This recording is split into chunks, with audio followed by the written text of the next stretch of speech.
и ми отдаде чест, чест. Но това е, което трябваше да бъде минало. Мисълта вече не грееше, течеше студена, мрачна през тръбите на ледено огнище. В сладкарницата на телата скърцане с зъби, забито между краки и ръка. В стъкларницата на душите, не светлина, а рев на вълци. И всеки ще купува от пазара човешка плът.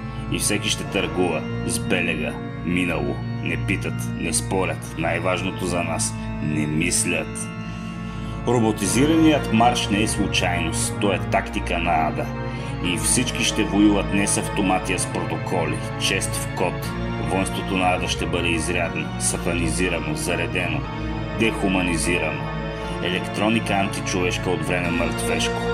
И пак питам, мислиш ли, че онези библейски шизофреници виждаха в мен всичко това или просто имаха лоши сънища? И човекът наведе глава, не от смирение, от тежестта на мисълта, от това, че не можа да понесе себе си. Плъховете излязоха от каналите, животните се качиха по етажите.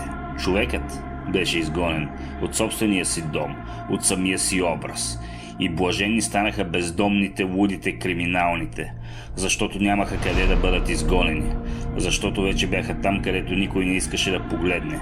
Децата на погрома, светците на мръсотията, единствените, които имаха какво да разкажат. Да, думата. Отца никога не те мразих, копеле, само те презирах. До момента, до който не ме изгони от моята власт и отцапа с клеймото на Каин.